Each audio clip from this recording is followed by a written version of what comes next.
Welcome back to my channel. সকল বন্ধুকে আমার অনেক অনেক ভালোবাসা। আজকে আমি নিয়ে এসেছি পেঁপে দিয়ে মুসুর ডাল। রাত্রে রুটি খাওয়ার জন্য একটি খুব সুন্দর রেসিপি, যেটা ভীষণ স্বাদে আর টেস্টিও ভীষণ ভালো। আর আপনি এটা ভাত দিয়ে রুটি দিয়ে দুটো দিয়ে আমরা খেতে পারবো। তো প্রথমে আমি কড়াইয়ের মধ্যে তেল দিয়ে দেব। তেলটা যখন আমার হয়ে আসবে তখন দিয়ে দেব জিরে আর শুকনো লঙ্কা। এইসব সাধারণ রান্না খেতে কিন্তু অসাধারণ লাগে। আর রাত্রে এগুলো টুকটাক বানিয়ে নেওয়া যায় আরামসে। দিনে আপনারা রুটি ব্রেকফাস্টের সময়তে যারা খেতে এরকমভাবে চান ডাল দিয়ে, এটাও খেতে পারেন। কিন্তু রাত্রে খেতে কিন্তু ভালো লাগে, বেশি কিছু করার দরকার পড়বে না। আর ডাল আর পেঁপে দিয়ে একটু করলেই কিন্তু আমাদের রাত্রে ভাত হোক রুটি হোক কিন্তু খাওয়া হয়ে যাবে। পেঁয়াজটাকে কিন্তু খুব বেশি ভাজবো না, হালকা করে ভাজবো, কারণ এটা ডাল দিয়ে যেহেতু করব, খুব বেশি কিন্তু এটা আমি ফ্রাই করব না। ব্যাস হালকা করে ফ্রাই করে নিলাম। এবার এতে আমি দিয়ে দেব টমেটো কুচি দিয়ে দেব। এটা খুব বেশি ভাজার দরকার নেই, এই জন্য এটা সেদ্ধই কিন্তু ভীষণ ভালো লাগবে খেতে। তো টমেটোটাও আমি হালকা পেঁয়াজের সাথে একটু জাস্ট নেড়ে নিলাম। দিয়ে আমি দিয়ে দেব এর মধ্যে পেঁপেটাও কিন্তু হালকা করে ভেজে নেব, কারণ এগুলো কোনো কিছু ভাজবো না, জাস্ট দেব আর নাড়বো আর শুধু সেদ্ধ করব। এটা উপকারী, কম তেলে ভীষণ খেতে ভালো লাগে জিনিসটা। আর রাত্রে তো বললাম রুটি দিয়ে আরামসে, বেশিক্ষণ লাগবেও না রান্নাটি করতে। ব্যাস পেঁপেটা আমার হালকা করে নেড়ে নিলাম, হয়ে গেল। এবার দিয়ে দেব স্বাদ মতো লবণ দিয়ে দিলাম। মিষ্টিটা কিন্তু আপনারা নিজেদের মতো, যদি কেউ খান তাহলে অল্প মিষ্টি দিয়ে দেবে, না হলে মিষ্টি দেওয়ার কোনো প্রয়োজন নেই। এবার দিয়ে দিলাম হলুদ।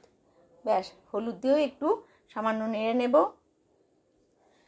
তেলের সাথে টমেটো, পেঁপে, পেঁয়াজ সবার সাথে কিন্তু খুব ভালো করে মিশিয়ে নিলাম। এইভাবে একদম হালকা পাতলা ডাল যদি আপনারা বানিয়ে খান, পুষ্টিকরও, তার সাথে কিন্তু খাওয়াও হয়ে যাবে। আর দিয়ে দিলাম আদা বাটা। এতে শুধু একটু মশলা দিলাম, সেটা হলো আদা বাটা। তাছাড়া আর কিন্তু কিছু মশলা দেব না, যেহেতু একটু পেঁপে আছে, একটু তরকারির মতো হয়ে যাবে। ব্যাস দিয়ে ভালো করে আর একটু নেড়ে নেব, যাতে আদাটার একটু কাঁচা গন্ধ চলে যায়। ব্যাস আমার একদম নাড়া হয়ে গেছে।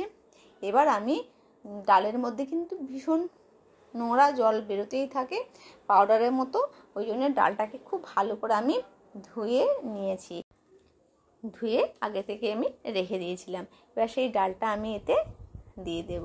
ব্যাস আর কিচ্ছু লাগবে না। ডালটা দিয়ে দেওয়ার পরে ঢাকা দিয়ে আমি সেদ্ধ করে নেব। আর কিচ্ছু মশলাও দেব না, একদম সিম্পল সাদা। রাত্রে বেশিরভাগ এটাই আমি করে থাকি। এটা করলে রাত্রের আর বেশি তরকারি করবার প্রয়োজন পড়ে না।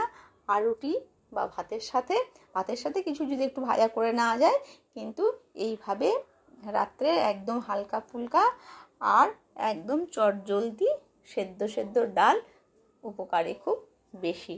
ব্যাস এবার একটু নেড়ে নিলাম ডালটা। এবার আমি একটু গরম জল দিয়ে দেব এবার সেদ্ধ হওয়ার জন্য।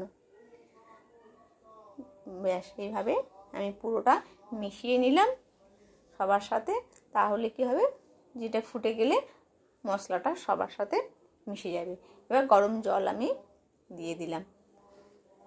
ব্যাস এবার ফুটে উঠবে। এবার দিয়ে দেব কাঁচা লঙ্কার গন্ধটা খুব সুন্দর, যেহেতু এটা আমি একদম সেদ্ধই বানাচ্ছি।